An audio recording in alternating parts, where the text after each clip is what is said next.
Derbyshire's batsmen dominate on day one against Durham.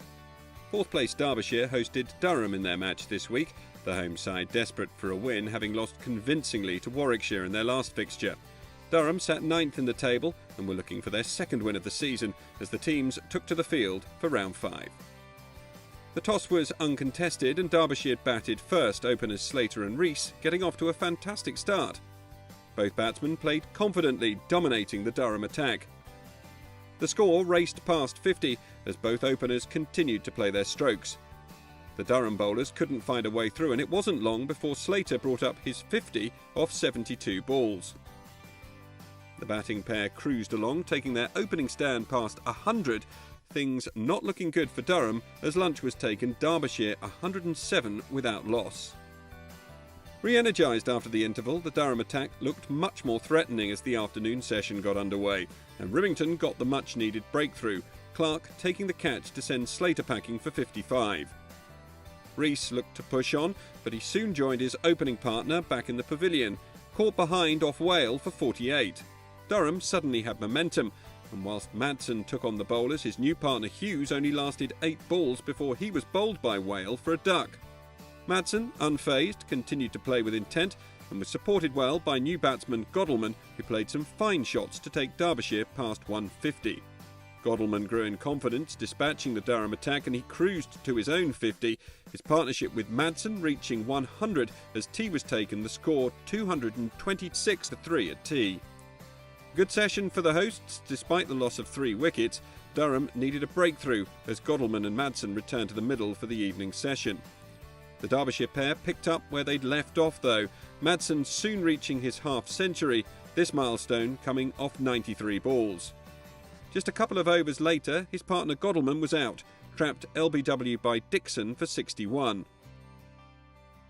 Critchley was the new man in though, and he started his innings well, finding numerous boundaries. Both he and Madsen quickly taking their stand past 50, but their run was halted due to bad light, and stumps was called not long afterwards. So the score at the end of the day, 301 for 4, solid displays of batting from the home side, putting them in a comfortable position going into day 2. Madsen the standout at this stage, he sits unbeaten on 80, Whale the pick of the bowlers with 2 for 48. The Durham attack looking for improvements and some early wickets when play resumes on day 2. Derbyshire post big first innings total to put pressure on Durham on day 2. Derbyshire dominated with the bat on day 1 at Derby, the hosts reaching 301 for 4 at stumps, with Madsen and Critchley unbeaten on 80 and 35 respectively. The pair returned to the middle on day 2 looking to push on, but after only adding 17 runs to the overnight score, Wood wrapped the pads of Madsen and he was sent back to the pavilion for 85. That brought Schmidt to the crease, who supported Critchley to his half-century. Critchley then moved on to 64 before he was sent packing by Collingwood, taking a catch off his own bowling. In came Viljoen, who looked to stamp his authority on the match early on, but he soon became Collingwood's second victim as he fell for 9. Durham needed to capitalise, but new batsman Palladino batted well with Schmidt, and the pair played positively in their quest to secure 5 batting points. They fell 7 runs short of 400 in the end though, and settled for 4 batting points with the score 397 for 7 at lunch. A good morning for Durham, taking important wickets, but they still had work to do in the afternoon. Schmidt continued to back confidently and was well supported by Palladino. They took their partnership to 62 when Steele eventually found a way through, Palladino removed for 29. 2 overs later, Steele struck again to send new batsman Olivier on his way for naught, Collingwood with the catch. That brought final batsman Rampall to the crease, who was pinned in front by Dixon the following over. Derbyshire all out for 427, Schmidt stranded on 45 not out. An excellent first innings score from Derbyshire with good contributions throughout. A tough time in the field for Durham, and after a change of innings, Steele and Markram needed to get their side off to a good start. Both batsmen looked in good touch as they ticked the score along, putting away the bad balls and taking the opening stand to 50. Viljoen struck on the stroke of tea though. Markram caught behind for 30, the score 51 for 1 at the interval. A disappointing end to the session after a good start from the Durham openers, and there was more trouble for the visitors on the other side of the tea break. New batsman Smith falling victim to Viljoen, out for a duck. The pressure was on Durham, but Steele and Clark consolidated things, picking up the odd boundary as they took their partnership beyond 50. They progressed nicely and took the score to 115 for 2 before bad light brought play to an early close. A good start by Durham in their reply to Derbyshire's big first innings score, with Clark well set on 42 not out and Steele unbeaten on 31. The pair will return to the middle on day 3 with their side trailing by 312 runs and still with plenty of work to do. Pointer's ton levels proceedings at Derby. Derbyshire posted a big first innings total of 427 on day 2. Durham, in reply, made a good start to their first innings, reaching 115 for 2 at stumps. Clark was unbeaten on 42 and Steele 31 not out, and they returned to the middle on day 3 with their side trailing by 312 runs, looking to build on their 64-run partnership. Steele failed to add to his overnight score though before he was sent back to the pavilion by Olivier, Godalman with the catch. A good start for Derbyshire, but Durham skipper Collingwood batted well as he got his innings underway and Clark soon brought up his half-century. The pair took the score past 150 and were looking good. However, Rampall managed to find the breakthrough. Collingwood caught behind for 27. The following over he was joined back in the pavilion by Clark, trapped in front by Palladino for 63. 2 important wickets for Derbyshire, but new batsmen Richardson and Pointer weren't fazed as they started to build a good partnership. They batted through to lunch, the score 217 for 5 at the break. 102 runs scored in the session for the loss of 3 wickets.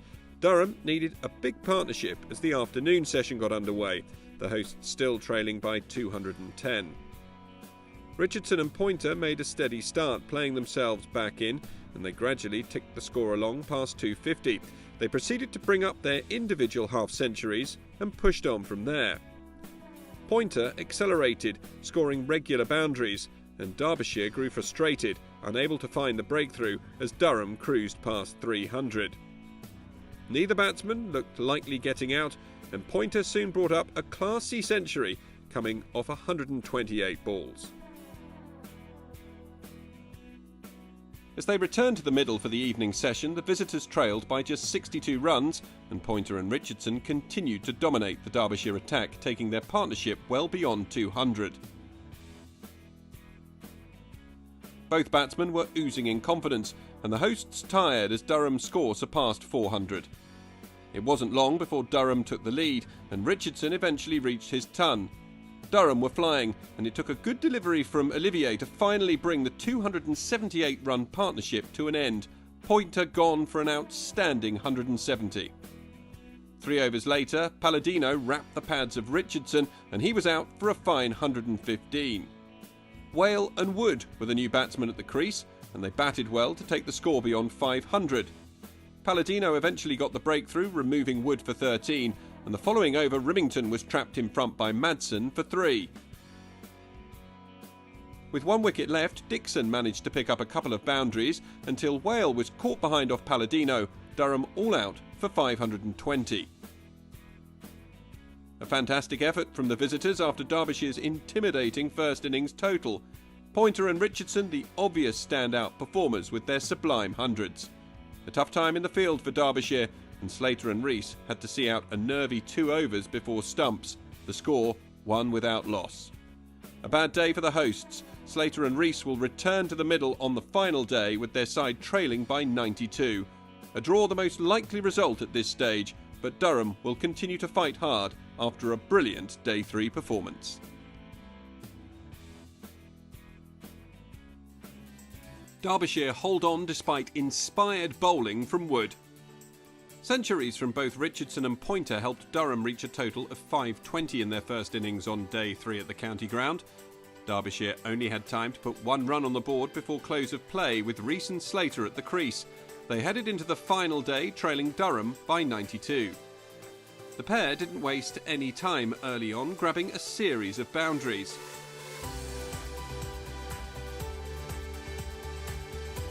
Rees, however, didn't last much longer, dragging onto his own stumps off Mark Wood for 12, the Durham seamer doing his England hopes no harm. Madsen joined Slater at the crease and picked up where Rees left off, adding his fair share of boundaries. But Wood's magical morning continued. He had Madsen caught behind by Pointer for his second wicket of the session. Derbyshire were finally able to take the lead, with Hughes getting in on the act with some boundaries of his own. But the good feeling didn't last long as Wood once again took a wicket. He removed opener Slater for 42. With lunch on the horizon, Derbyshire could ill afford any more losses, but Hughes was next to depart, caught behind off a Steele delivery. A positive morning from Durham as the teams headed off. Derbyshire with plenty to think about at lunch, 6 wickets still in hand, but they were only 21 runs ahead as things stood. A magical bowling display from Mark Wood raising Durham's faint hopes of getting a positive result on day 4. It was a change of pace in the afternoon as Godalming and Critchley started building the Derbyshire lead. Without Wood in the attack, Durham struggled to find a breakthrough. Steele was the man to come to the fore for Durham, the spinner breaking up the Godalming-Critchley partnership when he dismissed the latter for 40. An over later and Godalming was on his way too, edging to Collingwood at first slip from a whale delivery. The 2 quick wickets leaving Derbyshire 185 for 6. Viljoen and Smith were tasked with steadying the ship for Derbyshire and they responded. A Steele delivery sent out of the stands by Viljoen as they took the lead past 100. Wood returned to the Durham attack and immediately made an impact. Viljoen attempting to drive a short ball caught in the slips by Markram. Derbyshire 213 for 7 and the Durham quick with 4 wickets in just 14 overs. No more wickets before tea, and with Derbyshire on 228 for 7 with a lead of 135, it was all for Durham to do to try and pick up a win. However, with Wood on this form, there was still a glimmer of hope for the visitors going into the evening session. Schmidt and Palladino made a steady start in the evening. That was until they came up against Wood. Coming around the wicket, he managed to find the outside edge of Schmidt's bat, Pointer with the catch. Wood now with figures of 5 for 46 from his 20 overs, and it didn't take him too long to pick up a 6th. Olivier edging behind to Pointer, Derbyshire's lead 149 with just the 1 wicket left.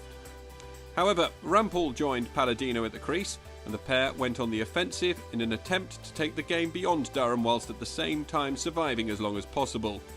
In the end, their entertaining partnership was worth 37, including a 6 apiece off the bowling of Steele and Smith respectively. With a positive result for either side now beyond the realms of possibility, the captains decided to share the spoils.